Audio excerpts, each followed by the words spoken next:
Hello friends, welcome back to Eva Rose Recipes. ಇವತ್ತು ನಾನು ನಿಮ್ಮ ಜೊತೆ ಸಿಂಪಲ್ ಆಗಿ ಏಡಿ ಸುಕ್ಕ ರೆಸಿಪಿಯನ್ನು ಹೇಗೆ ಮಾಡುವುದು ಅಂತ ತಿಳಿಸಿಕೊಡ್ತಾ ಇದ್ದೇನೆ. ಹಾಗಾದರೆ ಈ ರೆಸಿಪಿಯನ್ನು ಹೇಗೆ ಮಾಡುವುದು ಅಂತ ನೋಡೋಣ. ಫಸ್ಟ್ ನಾನಿಲ್ಲಿ ಮಸಾಲಕ್ಕೆ ರೆಡಿ ಮಾಡ್ತಾ ಇದ್ದೇನೆ. ಕಾವಲಿಯನ್ನು ಮೀಡಿಯಂ ಫ್ಲೇಮ್ ಅಲ್ಲಿ ಇಟ್ಟಿದ್ದೇನೆ. ಇದಕ್ಕೆ 5 ಬ್ಯಾಡಗಿ ಮೆಣಸನ್ನು ಹಾಕ್ತಾ ಇದ್ದೇನೆ.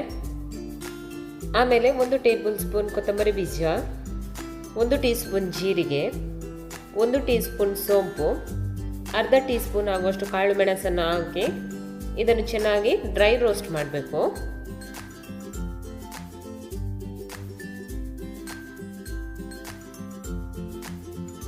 ಮಸಾಲ ಈಗ ಚೆನ್ನಾಗಿ ಫ್ರೈ ಆಗಿದೆ.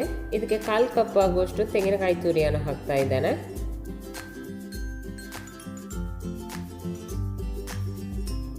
ಇದನ್ನು ಕೂಡ ಸ್ವಲ್ಪ ಹೊತ್ತು ಫ್ರೈ ಮಾಡಲಿಕ್ಕೆ ಉಂಟು. ಕಾಯಿ ತುರಿ ಬ್ರೌನ್ ಕಲರ್ ಬರುವವರೆಗೆ ಇದನ್ನು ಫ್ರೈ ಮಾಡಬೇಕು.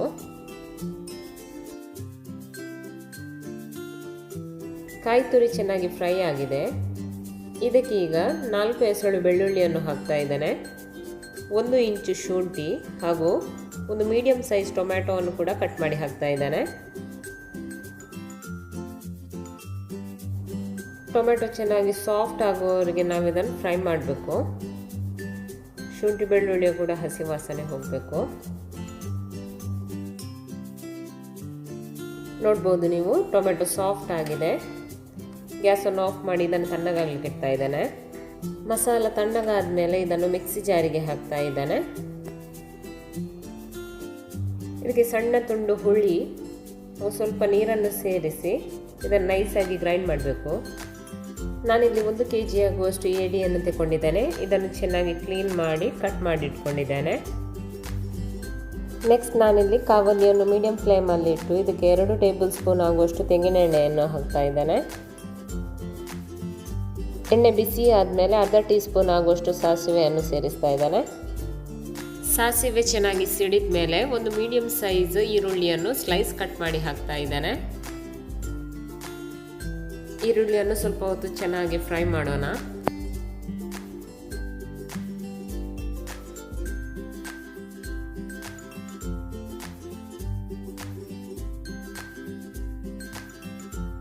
ಈರುಳ್ಳಿ ಇಷ್ಟು ಫ್ರೈ ಆದರೆ ಸಾಕು.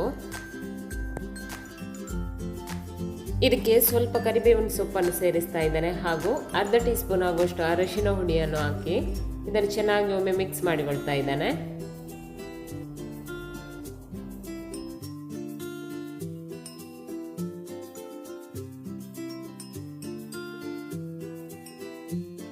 ಇದಕ್ಕೆ ಗ್ರೈಂಡ್ ಮಾಡಿದ ಮಸಾಲವನ್ನು ಹಾಕ್ತಾ ಇದ್ದೇನೆ.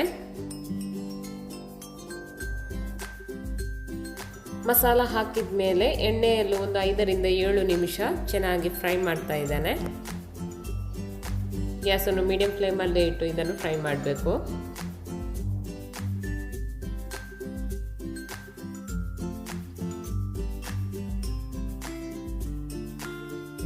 ಮಸಾಲ ಈಗ ಚೆನ್ನಾಗಿ ಫ್ರೈ ಆಗಿದೆ. ಇದಕ್ಕೆ ಕ್ಲೀನ್ ಮಾಡಿ ಇಟ್ಟ ಏಡಿಯನ್ನು ಹಾಕ್ತಾ ಇದ್ದೇನೆ.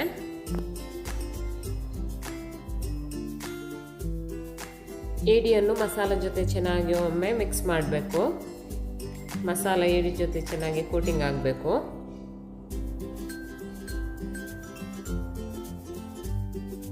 ರುಚಿಗೆ ತಕ್ಕಷ್ಟು ಉಪ್ಪನ್ನು ಕೂಡ ಸೇರಿಸ್ತಾ ಇದ್ದೇನೆ.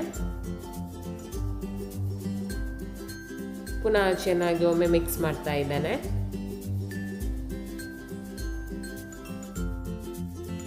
ಮಿಕ್ಸಿ ಜಾರ್ ತೊಳೆದ ನೀರನ್ನು ಕೂಡ ಸೇರಿಸ್ತಾ ಇದ್ದೇನೆ.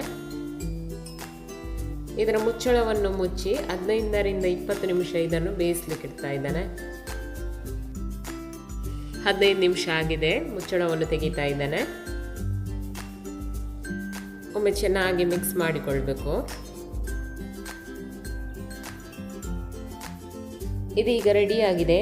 ನಾನು ಇನ್ನೂ ಕೂಡ ಇದನ್ನು ಡ್ರೈ ಮಾಡ್ತಾ ಇದ್ದೇನೆ. ನಿಮಗೆ ಇಷ್ಟೇ ಸಾಕು ಅಂತ ಅನಿಸಿದರೆ ಗ್ಯಾಸನ್ನು ಆಫ್ ಮಾಡ್ಬೋದು. ನಾನು ಮಾತ್ರ ಇಲ್ಲಿ ಇನ್ನೂ ಕೂಡ ಡ್ರೈ ಮಾಡ್ತಾ ಇದ್ದೇನೆ. ನೋಡ್ಬೋದು ನೀವು ಎಷ್ಟು ಚೆನ್ನಾಗಿ ಡ್ರೈ ಆಗಿದೆ. ಇಷ್ಟು ಡ್ರೈ ಆದರೆ ಸಾಕು. ಗ್ಯಾಸನ್ನು ಆಫ್ ಮಾಡ್ತಾ ಇದ್ದೇನೆ. ತುಂಬ ಸಿಂಪಲ್ ಆಗಿ ಮಾಡಬಹುದಾದ ಏಡಿ ಸುಕ್ಕ ಈಗ ರೆಡಿ ಆಗಿದೆ. ನನ್ನ ಇವತ್ತಿನ ಈ ರೆಸಿಪಿ ಇಷ್ಟವಾದರೆ ವಿಡಿಯೋವನ್ನು ಲೈಕ್ ಮಾಡಿ, ಶೇರ್ ಮಾಡಿ ಹಾಗೂ ಸಬ್ಸ್ಕ್ರೈಬ್ ಮಾಡಿ. ನೀವು ಟ್ರೈ ಮಾಡಿ ಹೇಗಾಗಿದೆ ಎಂದು ನನಗೆ ಕಮೆಂಟ್ ಮೂಲಕ ತಿಳಿಸಿ. Thank you.